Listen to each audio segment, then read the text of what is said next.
Obviously, this is all editable, edible, editable. Editable. Ability to be Well, edited. both of the brownies. Yeah. Apparently, I just came from Joy's place with edible brownies and not learned how to appropriately say that phrase. Anyway.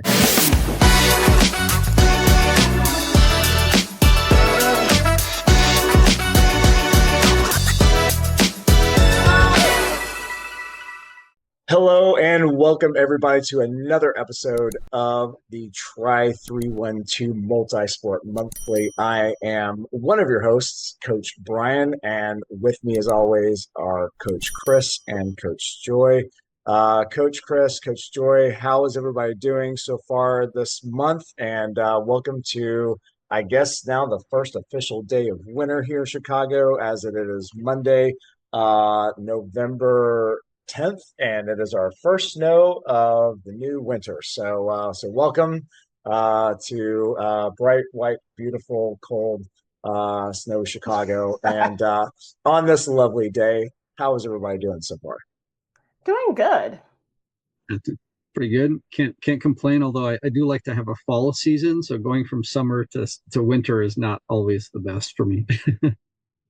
We did have fall. Yeah, I guess a couple of weeks. We had a few weeks.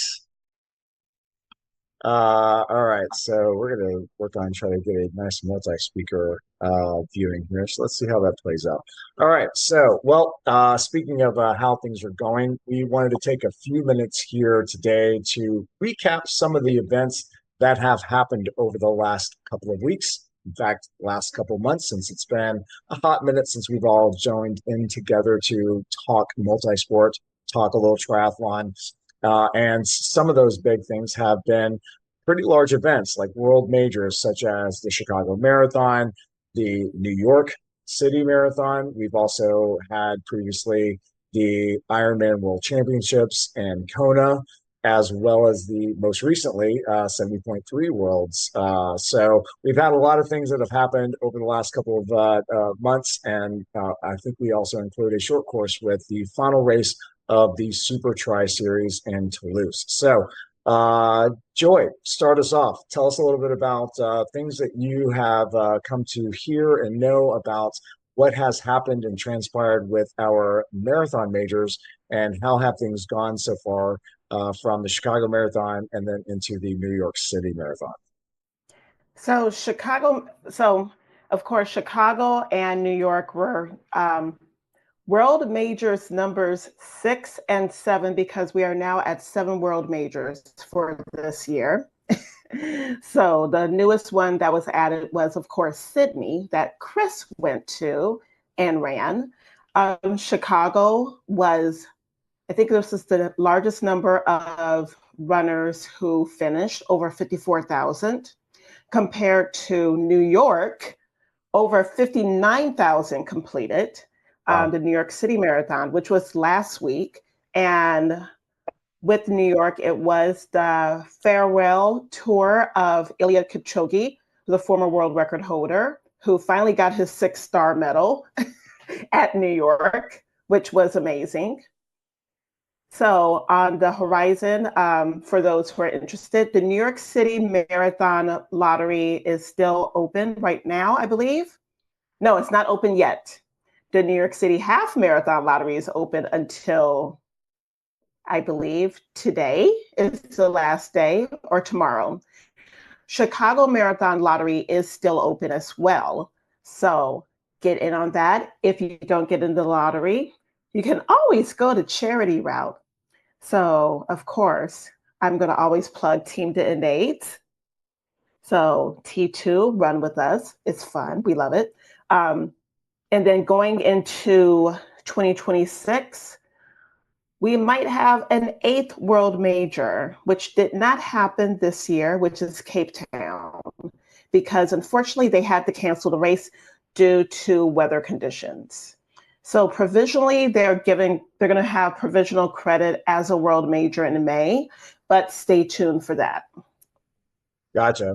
So you brought something up that I would like to ask you, and Chris, of course, feel free to jump in. since you are also part of the Team to End AIDS group. But so for those that would like to or would prefer to fundraise and run for a charity such as Team to End AIDS, when they go to register or when they come to participate with your group, what would that entail? So if I'm somebody new coming in and looking at that as an option for how I'm both going to participate with the Chicago Marathon, train for it, what would be some of the first steps that someone would be needing to inquire about, or what would be the next steps for them? Well, number one, you will need to actually inquire on the Team to End AIDS website to inquire that you would like to run for charity. And you do have to apply for them to run for charity. If you do it before the lottery closes, your fundraising minimum is going to be $2,200. If you do it post lottery close, it's going to go up to $2,500. Now, if you are local, we have runs starting in June, 4 days a week, Monday, Tuesday, Thursday, and Saturday. But if you are out of town, we do provide a very detailed training plan on Training Peaks. Yes, please use your training plan.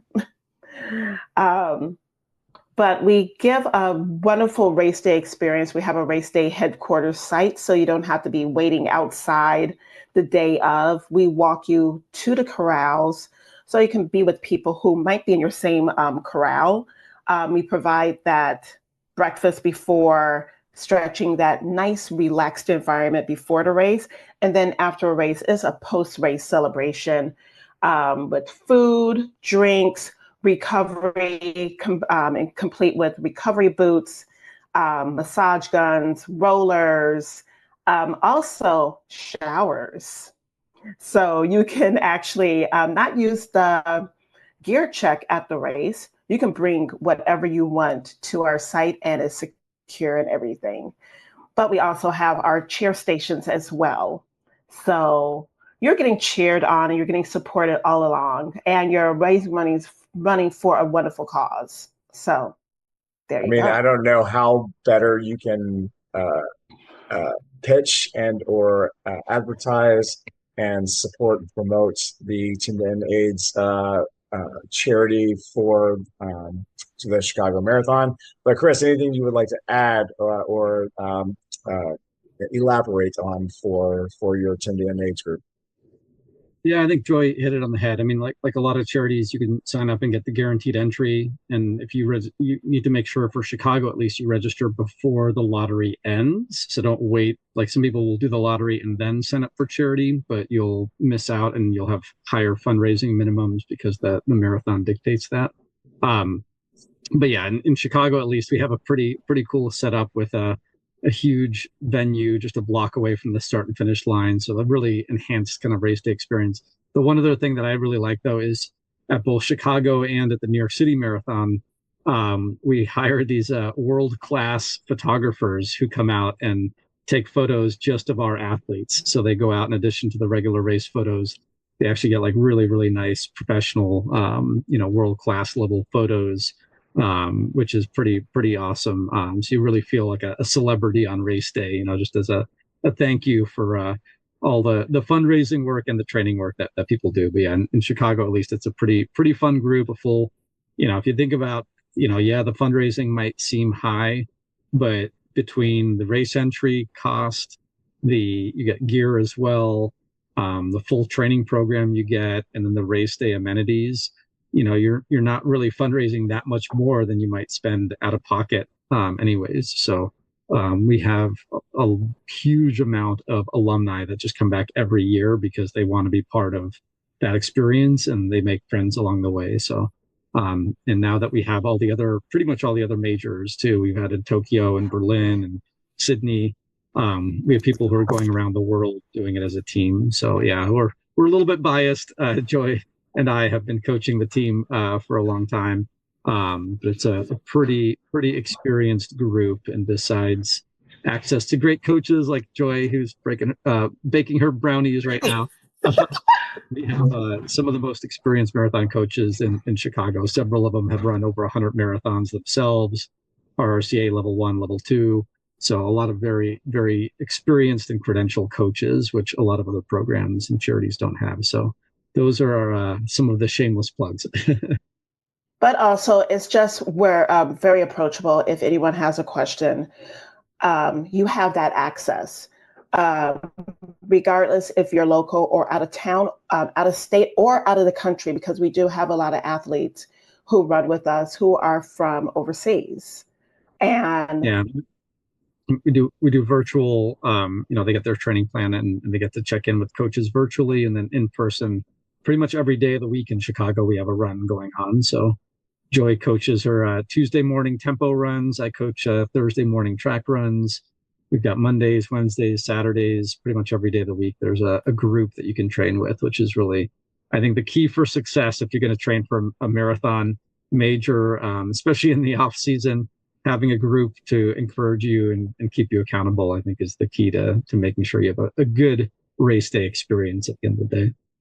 That's great. So amazing work that you guys do putting all of that together. I mean, it sounds like not only a wonderful training experience, but a wonderful racing experience as well. So shout out to the Team to End AIDS group, if that is a group that you might be looking for to join in and fundraise for and compete and participate in the Chicago Triathlon.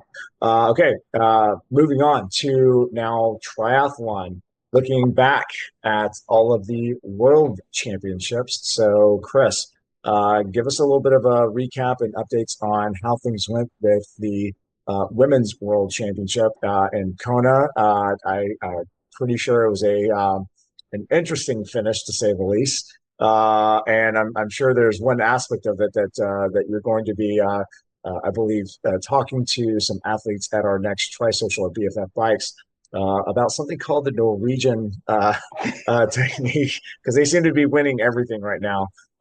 So tell us a little bit more about that, and any updates also from.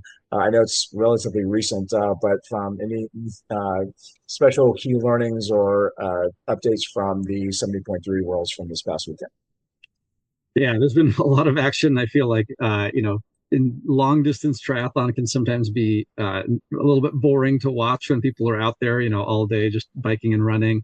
Oftentimes the races are very spread out, but I feel like this year in particular, we got the most drama you could ever have for World Championships, and long course especially. So between, starting back in Nice with the men podium sweep of the World Championships for the Norwegians, and that brought the whole Norwegian method of training and some of the things that they do to the forefront for a lot of people, thinking about like how are they dominating. It's obviously they have some talented people, but they're doing the right training right in a lot of ways.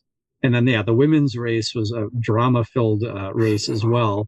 The men's race had a lot of cat and mouse, like people, you didn't know who was going to win, a lot of athletes in the front of the race. And the women's race, you had the same thing. You had, Taylor Knibb and Lucy Charles Barkley going neck and neck, down the wire in the hot and humid conditions. And then just the drama of both of them faltering, basically, suffering from heat stroke or hyponatremia. Like they've had some debriefs where they both talked about, what they think caused that. But, you get that hot and humid environment, you get people racing next to each other, neck and neck, and they're pushing each other. They can push each other past those limits of what their bodies can do sometimes. So both of them, basically were in the lead of the race and dropped out. And then we had a Norwegian come up and win. So another claim for the Norwegians to win a World Championships. And on the 70.3 Worlds, we had some more Norwegians on the podium, but they didn't win. So the 70.3 Worlds that just happened in Marbella, we had a whole bunch of Chicago athletes there as well. It went down as pretty much the hardest and most epic 70.3 race ever. The amount of elevation gain on their half Ironman course was more than most full Ironman, hilly full Ironman courses. So an extremely challenging bike course. made for some more drama. And the men's race came down to a sprint finish. On the women's side, Lucy Charles Barkley, had a comeback after faltering in Kona. She got a 70.3 title, beating Taylor Knibb. So another rematch for the two of them. They both did really well. But yeah, the men's race came down to a sprint finish. Christian Blumenfeld getting edged by Elegines. So Jelly Bean, I like to call him. He was a second time 70.3 world champion. But yeah, a lot of drama, a lot of entertainment. Usually those races are, who's going to win, and the best athletes just put down their regular performances. But this one had a lot of drama. And the guy who won, he had a whole bunch of issues on his bike. Derailleur issue, his aero bars got messed up, and he had to stop multiple times, but he still came from behind and won. So yeah, a lot of entertaining performances and just really deep fields too. And we had a good number of Chicago athletes racing there as well. So I had a couple athletes that were out there. So I've got to hear from them about how epic and challenging that bike course in Marbella was.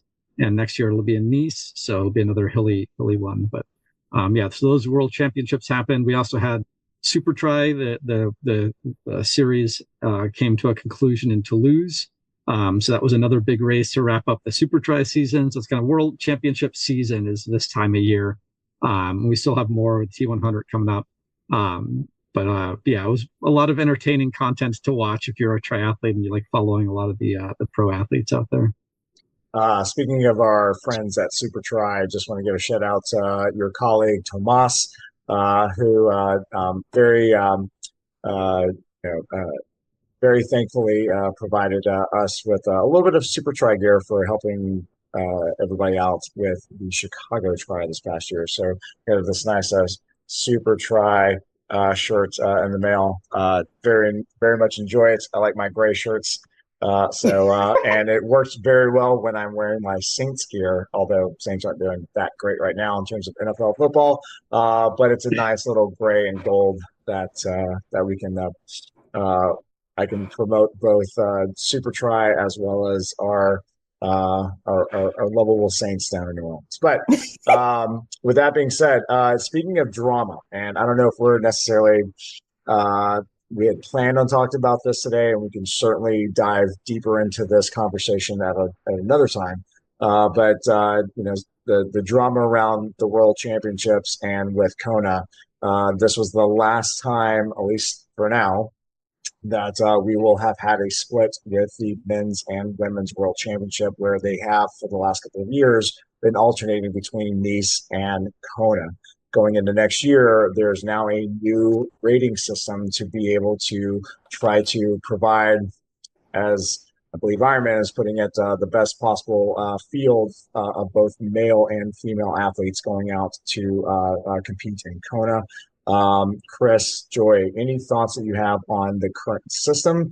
I know there's a little bit of both a little bit of confusion and as well as somewhat controversy on how that has transpired. Any additional information or things that you would like to impart to our audience that might give them a better indication of what that is, how it works, and or what to expect if anybody out there is trying to qualify for Worlds going into next year? Yeah, I mean, there's a lot. The main negative that we're hearing from people is that it basically will make it more male dominated. It won't be like an equal field, which is what we had with splitting the World Championships up. It's going to kind of like an age group, almost kind of like a percentile ranking system. So depending on how you do in your age group, the top person in each age group will generally speaking auto qualify. And then the remaining spots will be divvied out based on where you rank relative to the top of your age group. So the first race that actually had that for the full Ironman was in Wisconsin. So we were up there racing and got to see how that worked. They basically just post a list in the app, and they give you a score that shows you where you rank. So regardless of your age group or gender, it's just kind of like one big list. And so you kind of rank within that, and they just decide, they roll down that list instead of going by slots for specific age groups. It's kind of like a general pool. But you can read more about it on the Ironman website. It'll be interesting to see what ends up happening long term. That's the main concern is, if we want to see more parity in the sport, more equal number of women and men racing, the concern is we might not see that. But if there are more women coming in the sport and they're getting more competitive, then eventually we should see it get to an equal point. But the question is, how long will that take under the current system? So it'll be interesting. I think we're still in the kind of learning process stage of it, especially seeing if Ironman does anything like they've done in the past, where they used to do a Women for Tri initiative where they would have more spots for women. I wouldn't be surprised if they might try to do something like that as well. But, the negative about having the split world championships was that what we ended up seeing is a lot of people wouldn't go to both, and you'd have less spectators, you'd have less support. You wouldn't bring your whole family to one event. And so it kind of split people up, and people liked racing each other, like supporting each other. So they're hoping to bring that energy back, essentially. Also would be easier, I think, for some of their sponsors too, rather than having to go to two very expensive destinations. They just have to do it once. So overall, there's pros and cons, at least from my perspective. But some of the negatives definitely need to be addressed, I think. So it's still to be seen. But I don't know, Joy, if you've had any thoughts or discussions with any of your communities, and being a female, obviously. The women are pissed. Yeah. The women are pissed, to make it very nicely. On the various forums that I belong on, a lot of women who thought they could even qualify, there was no way. And I know a lot of messaging has been sent directly to Ironman. How will they approach it is to be determined.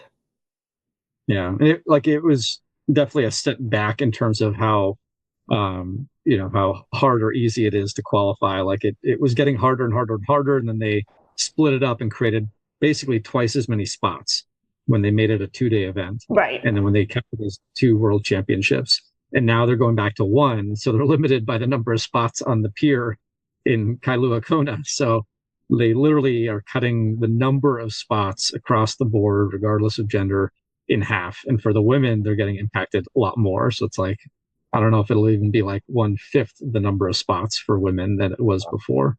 So it's a lot harder across the board, regardless of age group, for women to qualify now.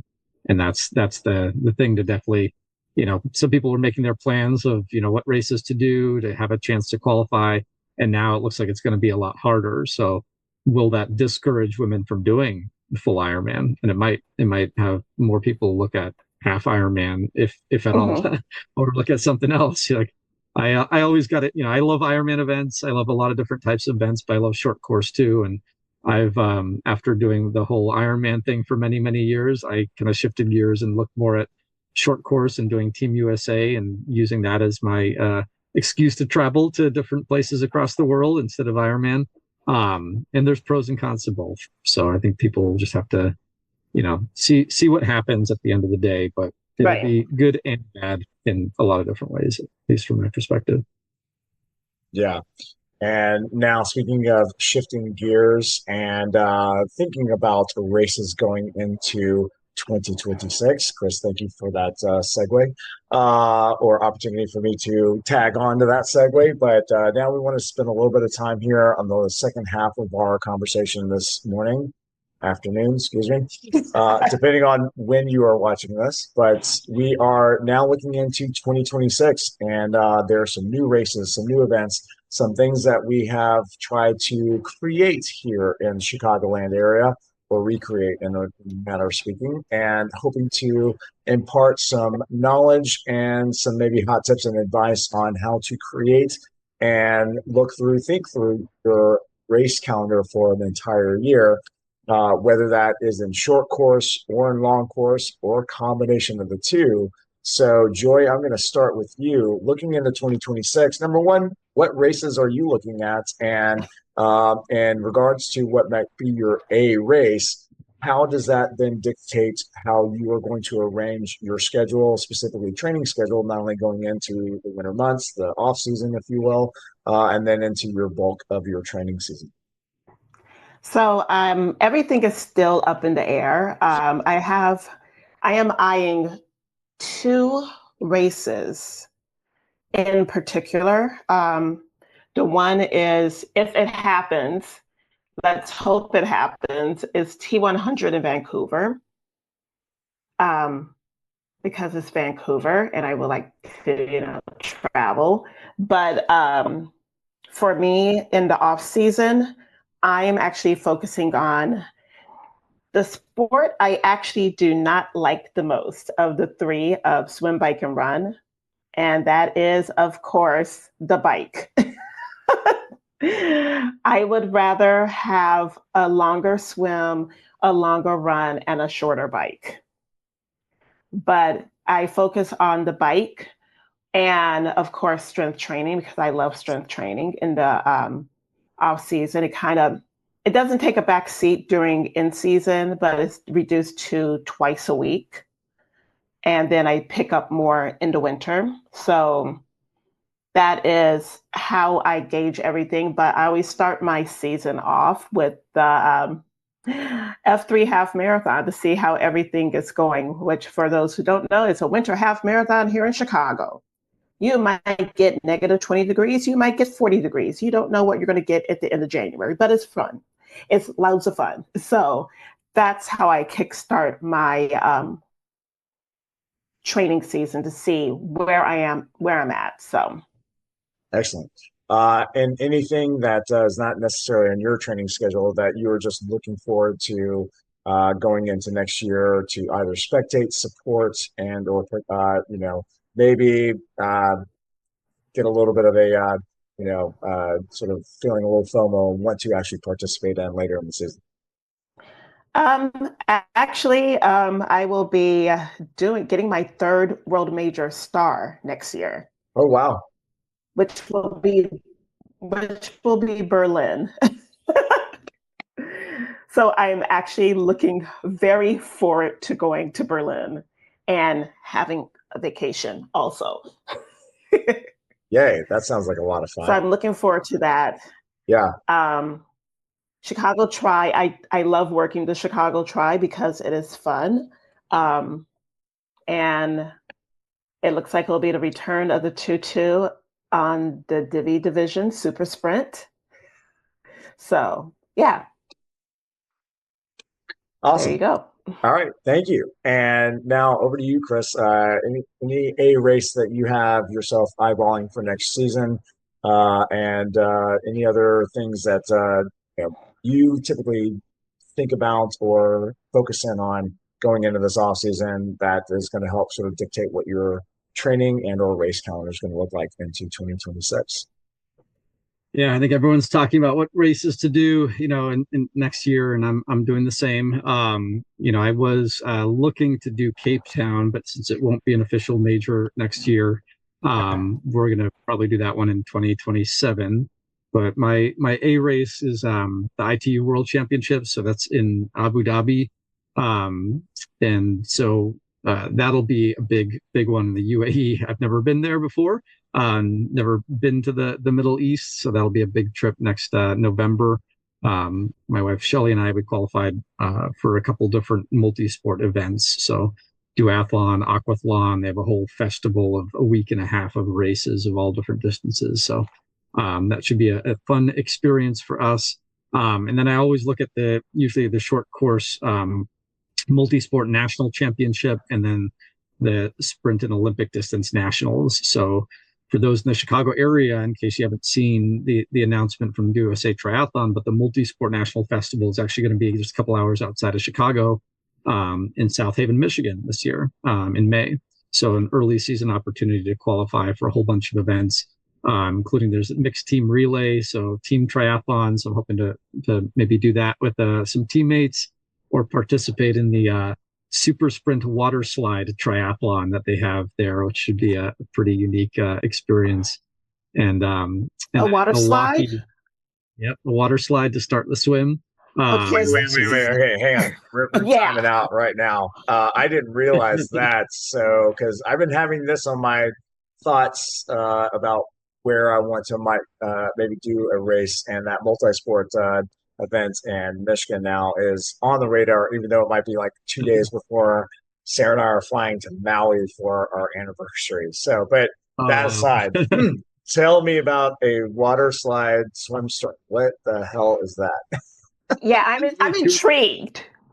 There's only two races I know of in the country that do this. One is down in Texas, which is called the Worst Triathlon, like worst, like a bratwurst, Bratwurst, yeah. which is down in like the That sounds like that area. should be in Chicago. That should be a Chicago. Yeah, that should be a Chicago thing, but yeah, so they have a water slide start option for a triathlon there, and yeah, I don't know too much because they haven't. I think they did one triathlon in South Haven last year where they did the water slide event, but I haven't heard of many people who were doing Is that this race, a sprint distance? Like you just shoot out of a water slide and just go like 200 yards and then get out? Like so, yeah. So to set the tone, can you do it in an inner tube? That would be amazing. Oh my God, yes. So I don't know the full details. I think it's just for the super sprint event, but the USAT Multisport Festival is a whole week of events. And so they usually have 2 up to 3 races per day for about 5 days straight. So you can do up to, I think one year I did almost 10 events in 5 days. But racing all of them is exhausting. So most people only do like one a day. But they have, everything open water swim to aquathlon, super sprint distance. They have relays. They have, pretty much every multi-sport combination of swim, bike, and run you can imagine. And one of the new ones I saw they have on the schedule for next year is a water slide start swim on the super sprint distance, I believe. So definitely check that out. It's in South Haven in May, in the middle of May. So good early season option for those from Chicago that want to find a place with a warmer body of water than Lake Michigan in May. As long as it's not a bouncy house. Yeah, maybe they'll have that there too. So we'll see. But so water slide swim, bouncy house run. Aquathlon. It's pretty much an obstacle course triathlon. But yeah, that should be a fun and silly way to start the tri season. And then at least for me personally, I'll be doing the Chicagoland Tri Series. I hope to do all of them this year. So Leon's Tri, Pleasant Prairie, and then Chicago. I'll probably do the triple in the divvy again, most likely, to complete the Chicagoland Tri Series. I'm also looking at some of the other Super Tri events. So Super Tri just added a whole bunch of events. So for those that didn't know, Super Tri acquired a couple other races last year, and now we have 6 races across the country and 8 races across the world, including the Blenheim Palace Triathlon in the UK, which is one of the other largest triathlons in the world. Basically on a World Heritage site. You're at the Palace grounds for transition. And they added Toulouse in France, so in Toronto, Canada. So they have a bunch of races in the US, North America, and in Europe. So I'm looking at possibly doing 1 or 2 more of those myself next year. Just haven't figured out calendar-wise which one. Might go out to Long Beach out in California. So we'll see there. And then the USA Triathlon Age Group National Championships for sprint and Olympic distance is back in Milwaukee again. So that's a big one on a lot of people's calendars. A new thing this year, I know a lot of people just got emails in the last week from USAT to qualify for nationals. They kind of changed up the whole schedule at nationals. So now you can qualify by racing in a state championship in the same state or a neighboring state. So basically anyone that did the Chicago Tri might have gotten an invite and qualification. So if this is your year to race a national championship, you might have already qualified for one. So definitely consider Milwaukee. They also added, they generally have a open water swim race on Friday, but they also added a draft legal sprint triathlon on Friday evening or on Friday afternoon of the weekend, in addition to the Olympic distance nationals on Saturday. And then on Sunday, they have the sprint distance nationals. So technically you could race 2 sprints, an Olympic and an open water swim race in 3 days up in Milwaukee this year. So I don't know if I'll do all of those, but I'm definitely eyeballing a couple of those events. And the other one on my radar, actually I got 2 others. another USAT event, the Collegiate Club Nationals, which is done alongside a class race, is now is moving to a new location. It was in Miami, and now it's moving. It's a March race in Mississippi, so coastal Mississippi on the Gulf. So that's one I'm potentially looking at doing. And then the other one, if I do a full Iron, I might be doing the Michigan Titanium, which is a non-Ironman branded event, but it's the last year potentially that they will offer a full Iron distance. So I'm potentially looking at doing that one as well myself. But yeah, I'm still for me. I like to first sort out my coaching season, and then where I can race, I'll add some events in here and there. But those are at least the big ones that I'm looking at, because a lot of those will be big team races. I also started helping the University of Chicago's Triathlon Club, so I'm looking at potentially if I can go out and cheer them on their nationals. That would be a cool experience for me. So we'll see. We'll be dabbling around all those, and then of course the usual smattering of Ironman events as well. I have a couple half irons, including Rockford, which I know will be another big one for us this year. So I'll definitely be registering for that one. I don't think I actually pulled the trigger yet, so I need to get myself signed up for that one. But what about you? There's less than 150 slots for Rockford. Already yeah, less than 150. I believe so. So get on Total, it. or like in the first wave? I'm not sure. I haven't looked either. On the tiers, yeah. On the tiers, okay. What about you, Brian? Any big ones in your calendar? Again, still kind of looking. I have agreed that this will be a year off from 70.3 racing, but still allows me the chance to do some shorter fun stuff. So you certainly have me intrigued about a water slide swim. It's weird that you say that, because I feel like a lot of dreams that I have about triathlon, I don't know if anybody else out there has these, but there are some that I feel like I'm swimming through like a lazy river, and I might as well have just come off a water slide, because I feel like I'm in a water park doing my triathlon. So it kind of seems fitting that maybe I'm just manifesting in my mind that that's a event that I should be doing. That's an intrigue. I've also really have enjoyed aqua bikes, where it's just a swim bike. Though I've had a lot of success getting and feeling better in my running, so I've actually been enjoying running more. So it may not be this coming year, but at least looking into 2027, which will be around my 50th birthday, I am looking to try to get into either the lottery or maybe joining the Team to End AIDS to do a little Chicago marathon. So that's a thought that I've been having. But this year, fun, short, just races that I went to I'm just going to have fun doing. So maybe a lot of sprint options, whether it's aqua bike, trying to participate in at least one of the Chicago Triland events with either Leon's, Pleasant Prairie, which I've never done, by the way. So that might be a fun one to participate in. And who knows, maybe I can convince my colleagues here where the three of us might finally be able to do a relay, create the relay that we've been talking about for Chicago. So a way to be able to participate in all the events this year, but not having a large commitment training wise. So right now, most of my focus is on just strength training this off season. So my wife Sarah has actually put together an actual program for me that I'm going through, which has been a lot of fun.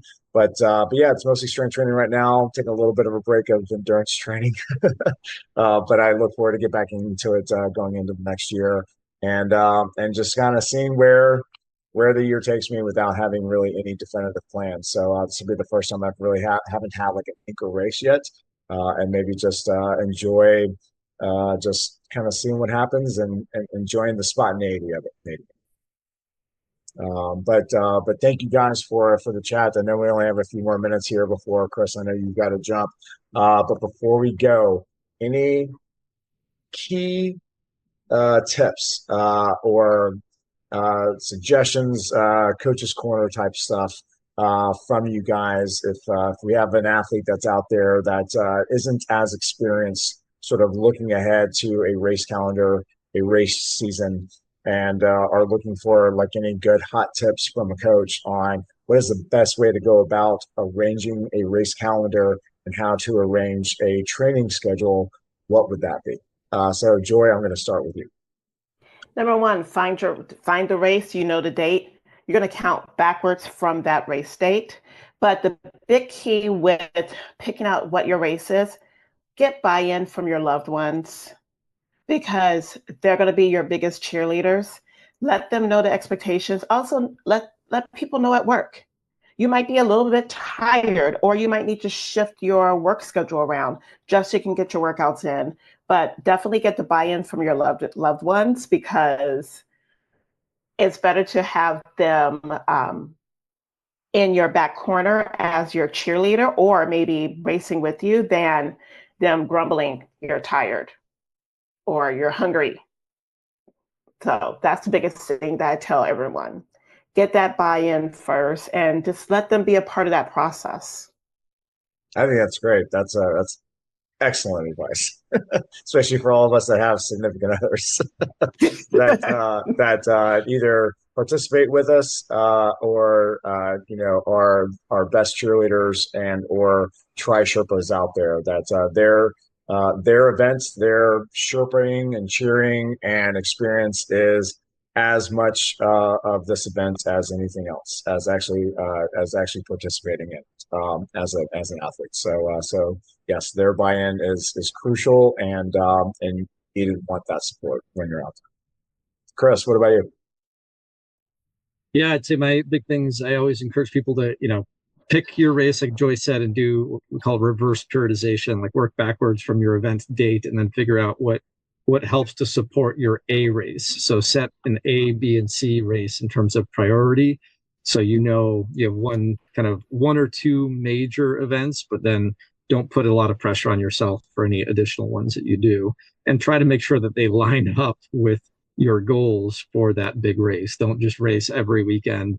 That kind of derails your training pretty quickly. So deliberately picking B and C races to kind of test your fitness out, I think is critical. Even if it's just like a local 5K, some way to benchmark your fitness early in the year is always a good way to kind of start to prioritize and do what we call if you have a coach, do your ATP, do your annual training plan session with a coach. So you map out your whole calendar, set those goals, test your fitness. But most importantly, I think like Joy really hit on is asking, your family and coworkers. I would say also find out what events your friends are doing too, because I always find the best experiences of any race I've ever done has always been when I've been able to share that experience, whether it's with friends and family or other athletes. It just adds to the experience. So find out what races are kind of fun team events, even if it's just one or two other people to do it with. Always makes that race day and the whole accountability of training towards that race a much more enjoyable experience. Excellent. And the only thing I'll tag on, because I will also reiterate, I always start with the end in mind, and that's my expression of find out what your A race is, like what you really want to accomplish this particular season, and work back from there. And if you can find some great preparatory races, so hypothetically, if you're going for a long course for the first time, and you need a little bit of a moment, especially since you may not have actually been able to go out and do a triathlon during the winter months here in wonderful Chicago, is as we get closer into warmer season and have the opportunity to practice in open water, give yourself the opportunity to kind of get out there, mix it up, maybe dust off the cobwebs, do it like an early, especially if you have a late season long course distance event, maybe get into a sprint, maybe also an Olympic distance race, just to dust off the cobwebs, get used to mixing it up with other athletes and being able to sort of kind of see how your body feels going from one event to the next, going through a transition. So give yourself the opportunity to mix it up and to be able to sort of, like I said, dust off the cobwebs. And the other piece of advice is just going to be, listen to your body throughout the course of the season.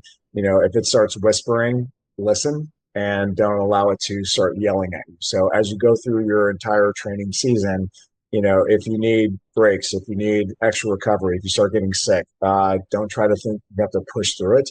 The best advice that one of my physical therapist colleagues has always said is like, if your body's listening, or excuse me, if your body's whispering, listen to it, and give yourself the opportunity to give yourself a little bit more of rest, allow your body to recover, and then you can just jump right back into that training.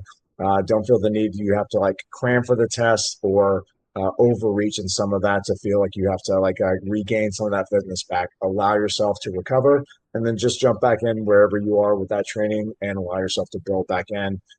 Your body will thank you for it. So positive self-speak. Allow yourself to recover when necessary, because I think for a lot of us in triathlon, we forget about how important recovery and rest is throughout the course of the season. So allow that to be as important as the training itself. So, all right, guys, any other parting thoughts before we take off from this November version of our Multisport Monthly? I think you hit on something that I like to always encourage people to do is having fun with their training season, not putting too much pressure on themselves, but coming up with a mantra, like a fun theme, like your personal hashtag for the year. And what that is, sometimes can set the tone for your goals and what you want to do. And, if you need that motivational boost.